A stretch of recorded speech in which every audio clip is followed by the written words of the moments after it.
Bye-bye. Bye-bye. Say love you. Hello. A vivacious young mom chopped into little pieces that would be found stashed away with her killer's toolbox.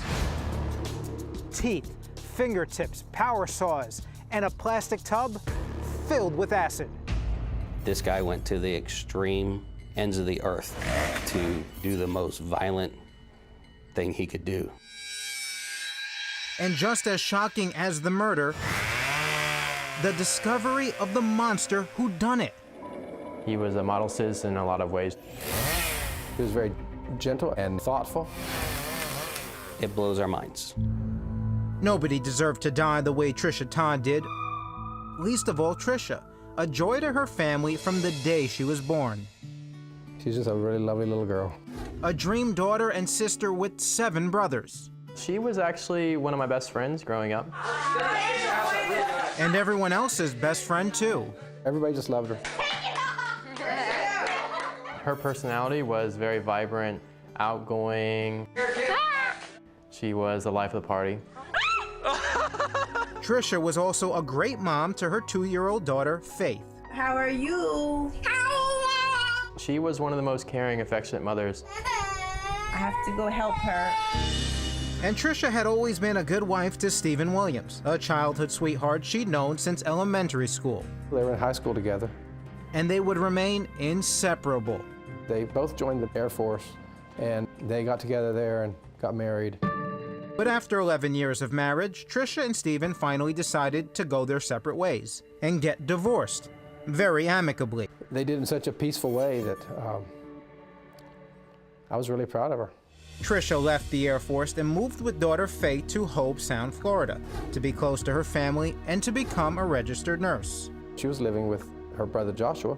Then, less than 3 months after the divorce, Tricia, 33, suddenly disappeared.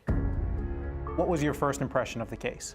It first came out as a missing persons, just a normal mom that didn't come home one night. Tricia's family had notified the local sheriff's department that Tricia was missing after she failed to show up at the hospice where she was working. I called Jonathan, and he said, well, she's been missing all day today. We went by her house to try to figure out what was going on. We see her car there, her purse in the seat, and then it was like a twilight zone. It was like Tricia had vanished into thin air. Were there any clues about her whereabouts? We didn't have any idea where she was. Nobody had heard from her. Nobody had seen her. There was no activity on any of her bank accounts or credit cards or cell phone. But cops would soon find this security video showing Tricia shopping at a local grocery store on the night of her disappearance. The items that she bought at the grocery store were at the residence. The lights were on in the residence, and we had a witness say that he saw her leaving that evening, driving her car. Cops learned through Tricia's cell phone records that she had gone to see her ex, Stephen, who had traveled to Hobe Sound from his air base in North Carolina to spend a week with their daughter. The baby was not feeling well, so he called her and asked her to come over. Faith fell asleep, and she left. He said, I thought she went home. Stephen told police Tricia was supposed to have picked up Faith the next morning, but never did. So he left the child with the babysitter and returned to his base. Where did she go? We couldn't come up with any answers. Until investigators make some surprising discoveries, including Tricia's love for a new man she just met in Hobe Sound. She was obsessed with him. She loved everything about this man. In fact, she actually writes about him in her online journal. But in one of her entries, she indicates there could be trouble in her newfound paradise, writing in part, "This painful love affair, it's a Pisces and Scorpio thing. Are you happy? I've never had a deep blue love affair with the true Scorpio that didn't feel this way." Could this be the clue that will lead cops to Tricia? They are on his tail. We followed this guy everywhere, and we hoped maybe Tricia Todd would show up at wherever he was. Here, let's get the next Tricia. Tricia Todd, so happy and full of life, has fallen off the map. And cops don't have a clue what's happened to the 33-year-old divorced mom, Air Force vet, and registered nurse. It looks like she just went out for a little bit and never came back. The last known person to have seen her alive was ex-hubby Stephen Williams, who told investigators Tricia said she was going home after briefly visiting him and their little daughter Faith on the night she went missing. What were your initial impressions of him? He was cheerful, nice, compliant with us, wanted to cooperate as much as he could. Lieutenant Mike Doherty says there was no reason to suspect Stephen had anything to do with Tricia's disappearance. He was very helpful. He was acting like somebody who was an innocent person that just wanted to help out in the investigation, someone who wanted to find his daughter's mom. Cops say he even agreed to take a lie detector test, and Stephen was a respected career military man with an impeccable record going all the way back to childhood, when he went through school with Tricia and her brother Jonathan. I just remember always seeing his name on the honor roll as, you know, one of the very well disciplined and very smart kids get the straight A's.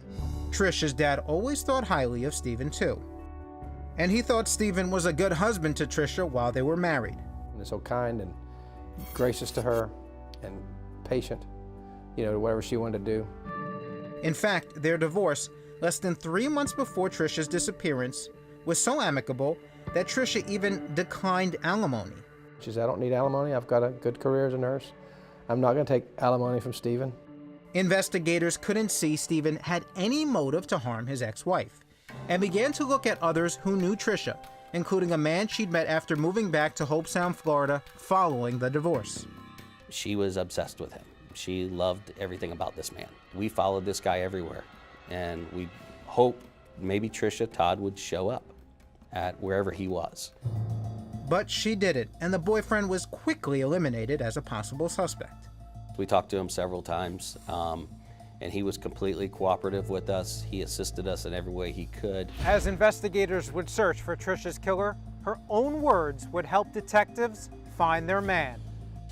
They would uncover a daily journal Tricia had kept that prompted them to take a closer look at Stephen, who appeared to have a dark side even Tricia's family didn't know about.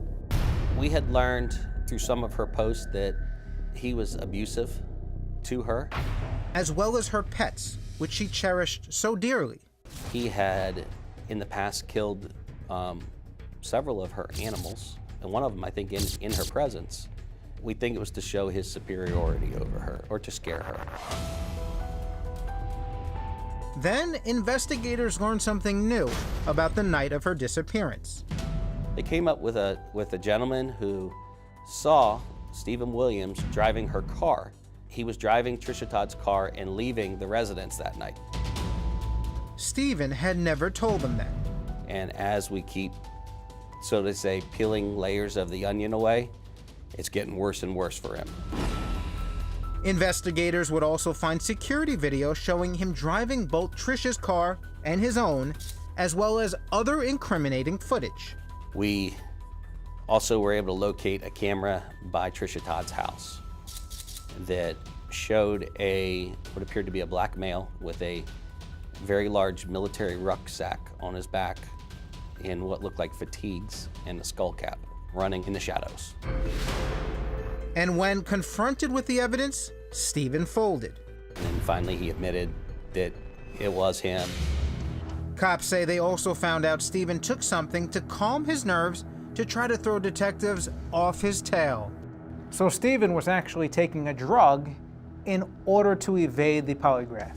He heard about the Neurontin, and he came up out of his chair and said, that's used to defeat polygraphs. And that's why the polygraph was inconclusive, which really threw us for a loop. Stephen went on to say he was trying to dispose of Tricia's body after accidentally killing her, telling investigators that he got into an argument with Tricia that night and that he actually did punch her, and that she fell and hit her head and died. And that he dumped her body in an isolated rural area. But 5 weeks and thousands of man-hours of massive searches turned out to be fruitless. But there was still no sign of Tricia Todd. Stephen was charged with the murder and accepted a plea deal of 35 years in prison in return for a full confession of what he did to Tricia and where he hid her body. We thought our ultimate goal here is to find her body now, give her a proper burial. Investigators believe Stephen had actually strangled Tricia before admittedly packing her mutilated remains in a 2 by 3 foot plastic box. And he said he dismembered her. He cut her up, put her in the container, filled it with acid, and buried it. Stephen then led authorities to the Hungryland Wildlife Reserve where he buried Tricia, and he planted a flag on the 3-foot grave he had dug for her. This is where he placed the flag. He told us that she was down underneath there. We'd have to dig a little bit. But even hardened law enforcement veterans like Lieutenant Doherty and Sergeant Yesenia Cardet weren't prepared for the horror that would be unearthed. We ultimately dug it up, opened up the container, and that's when we saw her torso. But tiny parts of Tricia's body, including teeth and fingertips, that Stephen had removed to prevent her from being identified, were found scattered around the area. And they located them mixed in with the gravel and the shell rock right here. Divers also found Stephen's mutilation tools lying at the bottom of this canal. So they found the chainsaw, the reciprocating saw that he had used to cut her up. And in the reciprocating saw was actually Tricia's hair and some remains, some portions of her in the saw blades. Investigators would also learn that it was actually well planned before he'd even left his North Carolina air base to visit their daughter in Florida. This was clearly premeditated. Yes, prior to leaving Raleigh, North Carolina, he purchased it up there. He brought the acid down here with him. Tricia's family was devastated. It was shocking. It was like a wave after wave. I mean, first you have the container, then you find out that there was chainsaw or other power tools used in cutting off limbs. Then you found out about the acid. So it's just one gruesome detail after another. Making it even worse, Stephen Williams is the only one that really knows why he did it. sadly, one day when she's older, Stephen's little daughter Faith will learn exactly what her father did to her mother. That is going to be a huge trial for her. And for Tricia's brother Jonathan and his wife Chastity, who have adopted Faith and are raising her with their own daughter. Now they're best friends more than ever, and we're excited what the future holds. But the deeply religious Todd family can find it in their hearts to forgive Stephen Williams for what he did. There is no question it was a monstrosity, but I should forgive, and then God gives me the power to do that. I've sent messages to him that we forgive him through his mother. But Lieutenant Doherty is not so forgiving and says if authorities had known at the time what Stephen Williams had done to Tricia, they would never have given him the plea deal that spared his life. If we knew the drastic measures that he went through, how violent it was, he would undoubtedly be on his way to death row.